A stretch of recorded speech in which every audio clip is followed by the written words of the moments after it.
Hello everyone, welcome to my study zone YouTube channel. आज हम discuss करेंगे exercise 1.2। Question number 1 है, which of the following are examples of the null set. First है set of odd natural numbers divisible by 2। तो कुछ examples हैं, उसमें से बताना है कौन सा नल सेट का एग्जाम्पल है। तो set of all natural number divisible by 2। तो ऑड नेचुरल नंबर है। नेचुरल नंबर हमारे कहाँ से शुरू होते हैं? 1 से, 1 2 3 4 5 6 एंड सो ऑन। अब इसमें है कि आपको वो नेचुरल नंबर बताने हैं जो कि ऑड हों और 2 से डिविजिबल हों। तो ऐसा तो जैसे 1 है, 1 के बाद ऑड कौन सा नेचुरल नंबर हो गया? 3 हो गया, फिर 5 हो गया, 7 आएगा, 9 आएगा। तो ये सारे नंबर तो 2 से डिविजिबल नहीं है। तो ऐसा कोई भी ऑड नेचुरल नंबर नहीं है जो कि 2 से डिविजिबल हो। तो हम क्या लिखेंगे कि ये हमारा इसमें ऐसा एक भी एलिमेंट नहीं आ रहा, इट मीन्स ये क्या हो गया? नल सेट हो गया। तो हम लिखेंगे इसका आंसर क्या हो जाएगा? Set of odd natural numbers divisible by 2 is a null set. Numbers divisible by 2 is a null set as odd numbers। क्यों है? क्योंकि odd numbers जो होते हैं वो तो 2 से divisible नहीं होते हैं। as odd numbers are not divisible by 2। ठीक। अब इसके बाद जो सेकंड एग्जाम्पल है इसका, जो सेकंड क्वेश्चन इसमें दिया हुआ है, set of even prime numbers. तो set of even prime numbers है। तो सबसे पहले ये आपको बताना है कि नल सेट होगा या नहीं। तो कल हमने डिस्कस किया था, इसको लिख लेते हैं, set of even prime numbers. तो कल हमने देखा था कि सब प्राइम नंबर्स क्या होते हैं? ऐसे नंबर्स जिनके केवल 2 ही फैक्टर हों, 1 एंड द नंबर इटसेल्फ। और शुरू कहाँ से होते हैं? 2 से, क्योंकि 2 के केवल 2 ही फैक्टर हैं, एक तो 1 और एक खुद 2। तो 2 ही फैक्टर है, तो 2 से स्टार्ट है आपके प्राइम नंबर। 2 के बाद, अब 2 के बाद 3 हो गया, 3 के बाद 5 हो गया, 5 के बाद 7 हो गया, 9 तो प्राइम नंबर नहीं है, फिर 11 13। अब बोला set of even prime numbers. तो कल जब हमने डिस्कस किया था तो बताया था कि केवल एक ही नंबर, एक प्राइम नंबर ऐसा है जो कि इवन है और वही सबसे छोटा है। कौन सा? 2। तो जो इवन प्राइम नंबर है वो है 2, तो एक ही है। तो क्या ये नल सेट हुआ? इसमें तो एक एलिमेंट आ रहा है ना, 2।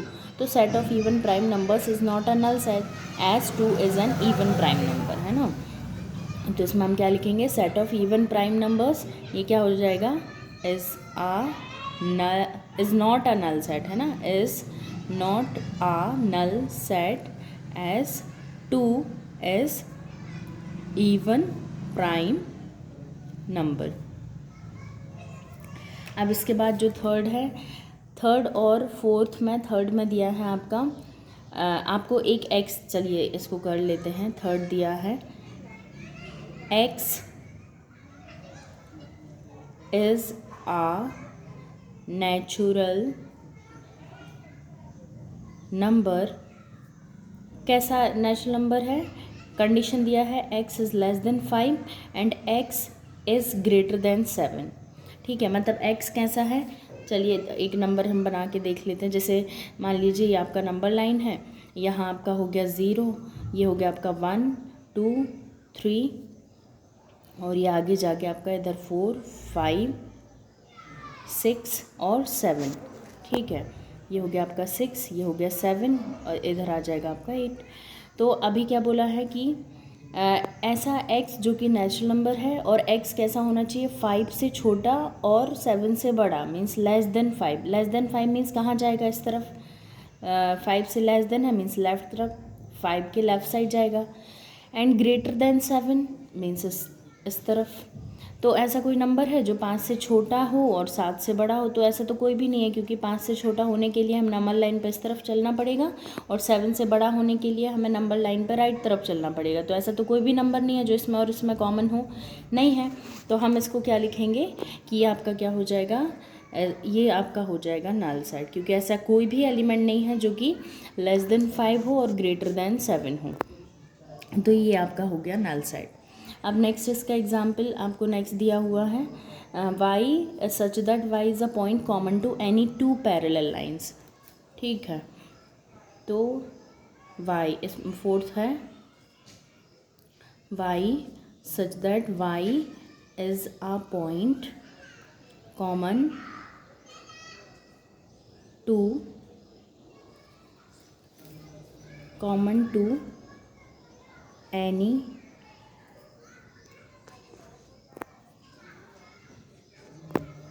any two parallel lines। तो आपको बताना है ये नल सेट है या नहीं है।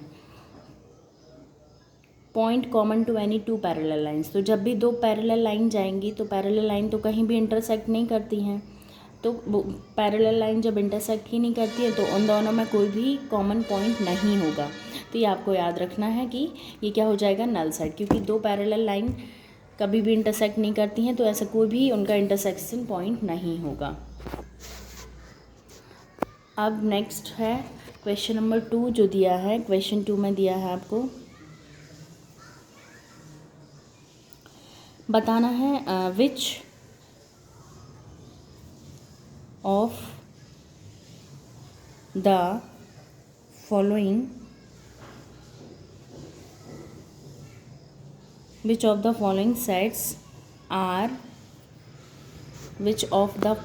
sets are finite और इनफाइनाइट। तो कल हमने आपको बताया था कि फाइनाइट और इनफाइनाइट सेट क्या होते हैं। फाइनाइट जो कि काउंटेबल होंगे, जिनके एलिमेंट्स को हम काउंट कर सकेंगे, और इनफाइनाइट जिनके एलिमेंट्स को हम काउंट नहीं कर सकेंगे। तो इसमें जो पहला दिया हुआ था, फर्स्ट दिया है आपका the set of months of a year. तो ये फाइनाइट सेट है या नहीं है? हाँ, ये फाइनाइट सेट है, क्योंकि इसमें तो केवल हमको पता है ना कि इसमें 12 एलिमेंट्स हैं, उनको काउंट किया जा सकता है। जनवरी, फरवरी, मार्च, अप्रैल, मई, जून, जुलाई, अगस्त, सितंबर, अक्टूबर, नवंबर, दिसंबर। तो इसमें फिक्स है इसके एलिमेंट्स, है ना, उनको काउंट किया जा सकता है। तो the set of months of a year is a finite set. क्या लिखेंगे? The set of months of a year is a finite set as it contains 12 elements. ये एलिमेंट्स इसके फिक्स हैं, आराम से हम इस सेट को काउंट कर सकते हैं। सेकंड दिया हुआ है, अच्छा सेकंड जो है इसका देखिए, उसमें दिया है सेकंड है 1 2 3 ... अब ये फाइनाइट सेट है या नहीं? कल हमने बताया था कि नेचुरल नंबर का यदि कोई सेट लेते हैं हम 1 2 3 और फिर आगे हमें नहीं पता कि वो कहाँ तक जाता है, तो ये क्या हो जाएगा? इनफाइनाइट, क्योंकि अब हमें नहीं पता वो कहाँ तक जा रहा है, हम उसके एलिमेंट्स को काउंट नहीं कर सकते हैं। तो हम क्या लिखेंगे? 1 2 3 ... is an infinite set because it has infinite number of natural number, है ना। तो 1 2 3 is an infinite set because it has infinite number of natural numbers। Next दिया हुआ है, नेक्स्ट जो आपको दिया है वो भी नेचुरल नंबर है 1 2 3 ... फिर लास्ट में जो दो एलिमेंट है वो है 99 और 100।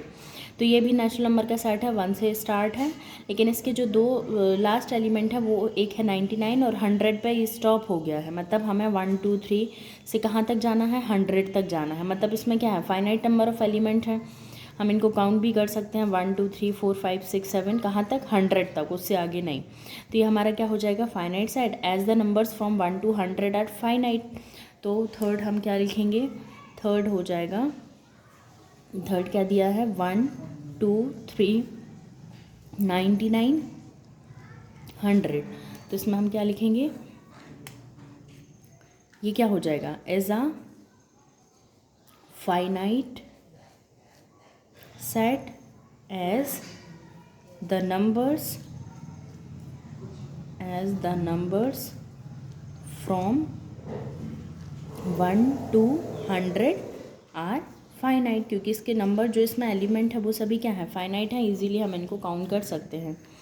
फिर फोर्थ दिया है the set of positive integers greater than 100। अब सेट ऑफ पॉजिटिव इंटीजर्स है ग्रेटर देन 100, अब greater than 100 up to what, मतलब आगे तो हमें नहीं पता कहाँ तक ये नंबर जाएगा, तो greater than 100 is an infinite set as the positive integers which are greater than 100 are infinite. ये तो आगे कहीं तक जा सकते हैं। 100 से बड़े पॉजिटिव इंटीजर यदि हम शुरू करें तो 101, 102, और ये तो पॉजिटिव इंटीजर हैं तो अप टू इनफाइनाइट जाएंगे। तो हम इसमें क्या लिखेंगे कि ये इनफाइनाइट सेट है, क्योंकि पॉजिटिव इंटीजर्स जो कि 100 से ग्रेटर देन है वो तो इनफाइनाइट है। और लास्ट दिया है the set of prime numbers less than 99। अब लेस देन 99 है तो हमें जहाँ 99 आ जाता है वहाँ हमें स्टॉप कर देना है। तो इसमें क्या है, set of prime number less than 99। तो हम प्राइम नंबर कहाँ से आपके स्टार्ट हुए, 2 से स्टार्ट हुए। 2 लिया हमने, 3 लिया, 5 लिया, 7, 11, फिर हम चलते जाएंगे। हमें कहाँ रुक जाना है, हमें 99 तक जाके रुक जाना है। 99 क्या है, 99 तो आपका प्राइम नंबर नहीं है। 99 से जो पहले वाला प्राइम नंबर है, जैसे 97 हो गया, तो 97 तक ये रुक जाएगा। तो ये हम फाइनाइट एलिमेंट्स है ना इसमें, कि हमें कहाँ स्टॉप कर देना है, 97 तक हमें इसको स्टॉप कर देना है। तो इसमें क्या है, फाइनाइट नंबर ऑफ एलिमेंट्स हैं, इसलिए हमारा फाइनाइट सेट हो गया। तो ये हो गया क्वेश्चन नंबर 2। अब नेक्स्ट जो थर्ड है, थर्ड क्वेश्चन देख लेते हैं। Question number 3,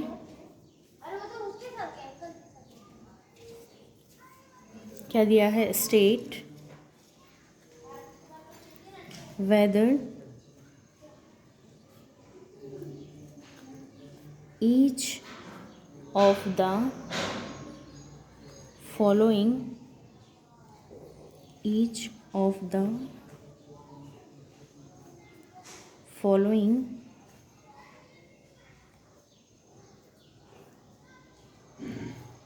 set is finite or infinite।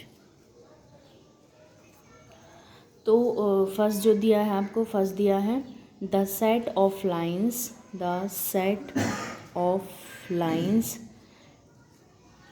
which are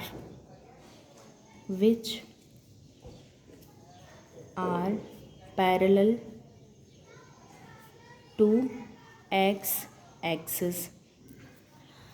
set of lines which are parallel to x axis, ये क्या होगा, फाइनाइट सेट होगा या इनफाइनाइट सेट होगा, इनफाइनाइट सेट होगा, क्योंकि ऐसी लाइंस जो कि एक्स के पैरेलल हैं वो तो बहुत सारी हम खींच सकते हैं। जैसे मान लीजिए ये आपका हो गया एक्स एक्सिस और ये है आपका वाई एक्सिस। अब हमें किसके पैरेलल लाइन खींचनी है, एक्स एक्सिस के पैरेलल, तो यहाँ भी हम खींच सकते हैं, ये भी आगे नीचे भी हम इसके पैरेलल लाइंस खींच सकते हैं। तो ये तो हम आगे भी कितने खींच सकते हैं, नीचे भी। तो ये सेट जो होगा ये क्या हो जाएगा, इनफाइनाइट सेट हो जाएगा। रीज़न क्या लिखेंगे, as the lines which are parallel to the X axis are infinite. ठीक है, सेकंड दिया है आपको the set of letters in the English alphabet. तो set of letters in the English alphabet finite set है, क्यों, क्योंकि इसमें तो फिक्स है ना कि 26 एलिमेंट्स है, उससे ज़्यादा नहीं है। तो सेकंड है the set of letters in English alphabet. तो ये हम लिख देंगे, ये क्या हो जाएगा आपका finite set as it contains 26 alphabet. Next दिया है the set of numbers which are multiple of 5। तो अब मल्टीपल ऑफ 5 है तो 5 का मल्टीपल कितने हो जाएंगे, 5 का मल्टीपल थर्ड है, थर्ड दिया है आपको। थर्ड क्या है, the set of numbers which are multiple of 5। तो 5 के मल्टीपल कहाँ से, जैसे 5 हो गया, 5 के बाद 10 आ गया, 10 के बाद 15 आ गया, 15 के बाद 20 आ गया, 20 के बाद 25 आ गया, एंड सो ऑन। तो हम क्या लिखेंगे, ये तो इन्फाइनाइट सेट हो गया, क्योंकि मल्टीपल ऑफ 5 तो इन्फाइनाइट है ना, तो ये क्या हो जाएगा आपका infinite set. Infinite set as multiple of 5 are infinite. Next दिया है the set of animals living on the earth. तो the set of animals living on the earth is finite set as the number of animals living on the earth is finite. अब earth पे जो भी animals हैं, तो ऐसा तो है नहीं कि उनको हम काउंट नहीं कर सकते, काउंट कर सकते हैं ना। तो सेट ऑफ एनिमल्स क्या हो जाएगा, काउंटेबल सेट है, तो इसको हम लिख देंगे फाइनाइट सेट है, क्योंकि जो एनिमल है जो कि अर्थ पे रहते हैं वो तो उनका नंबर क्या है, फाइनाइट है। नेक्स्ट है the set of circle passing through the origin 0 0। The set of circle passing through the origin 0 0 is an infinite set, क्योंकि ऑरिजिन 0 0 से तो हम बहुत सारे सर्किल को ड्रॉ कर सकते हैं, तो ये भी क्या हो जाएगा आपका इनफाइनाइट सेट हो जाएगा। अब ये तो हो गया हमारा फाइनाइट और इनफाइनाइट सेट, जो कि कल हमने डिस्कस किया था। इसके अलावा एक और कंसेप्ट हमने डिस्कस किया था, वो था हमारा इक्वल सेट्स का, है ना। तो इक्वल सेट्स का जो कंसेप्ट था, एक बार उसको देख लेते हैं। नेक्स्ट क्वेश्चन उसी पर बेस्ड है। तो क्वेश्चन नंबर 4 था आपका, question 4, in the following state whether A is equal to B और नॉट। आपको बताना है कि A B के इक्वल है या फिर नहीं है, इस क्वेश्चन में ये आपको बताना है। तो सबसे पहले जो दिया है, पहला है A इज़ इक्वल टू दिया है आपका A में कौन कौन से एलिमेंट हैं, A B C D। दूसरा सेट है B में कौन कौन से एलिमेंट हैं, D C B A। तो मैंने आपको बताया था कि सब इक्वल सेट्स किन को कहे जाएंगे, जिनमें जो दोनों नंबर ऑफ़ एलिमेंट्स हैं वो इक्वल होने चाहिए और सेम होने चाहिए। अब जैसे मान लीजिए इसमें 4 एलिमेंट हैं और ये भी 4 एलिमेंट हैं। दूसरा क्या, जिस ए में जो एलिमेंट्स हैं वही एलिमेंट्स बी में हैं, तो ए इसमें है तो ए इसमें भी है, बी इसमें है तो बी भी इसमें है, सी इसमें है तो सी इसमें है, डी इसमें है तो डी भी इसमें है। मीन्स वो सभी एलिमेंट्स जो ए में हैं वो वही एलिमेंट आपके बी में है, तो इसको हम क्या लिखेंगे। अब A is equal to B, बस। अब लेकिन हमने आपको एक जब सेट पढ़ाया था तब बताया था कि जो इनका अरेंजमेंट है या इनका जो ऑर्डर है वो मैटर नहीं करता। A यदि आगे लिखा है दूसरे में पीछे लिख जाए तो ये कोई मैटर नहीं करता। तो A is equal to B, क्योंकि सेम नंबर ऑफ़ एलिमेंट्स हैं दोनों में। फिर सेकंड जो आपको दिया है, second A is equal to 4 8 12 16, और जो सेट बी है उसमें है 8 4 16 18। अब इसमें बताना है ये दोनों सेट इक्वल हैं या नहीं है। तो सबसे पहले तो इसमें 4 एलिमेंट हो गए, 4 8 12 16, इसमें भी 4 एलिमेंट हो गए, 8 4 16 18। अब 4 इधर है तो क्या बी में भी 4 है, हाँ। ए में 8 है तो बी में भी है। ए में 12 है तो क्या बी में है, नहीं, बी में 12 नहीं है ना। सेम एलिमेंट दोनों सेट में नहीं है, तो इसमें हम क्या लिखेंगे, हम लिखेंगे 12 बिलोंग्स टू ए। 12 तो ए में बिलोंग कर रहा है, but 12 does not belongs to B में तो 12 नहीं है। इट मीन्स कि therefore A is not equal to B. Third दिया है, थर्ड क्वेश्चन जो है थर्ड में आपको दिया है ए इज़ इक्वल टू 2 4 6 8 10, और जो दूसरा सेट है वो है, अच्छा ए आपको दिया है आपका रोस्टर या टैबुलर फॉर्म में, लेकिन जो बी है वो आपका सेट बिल्डर फॉर्म में है। X B contains all x such that x is positive even integer and x is less than 10। तो सबसे पहले तो इसको हम सिंप्लीफाई कर लेते हैं, दोनों को हम एक रोस्टर फॉर्म में लिख देते हैं। a आपका है 2 4 6 8 10, और जो b है अभी हमको सेट बिल्डर फॉर्म में दिया है, इसको भी हम टेबुलर फॉर्म में लिख लेते हैं।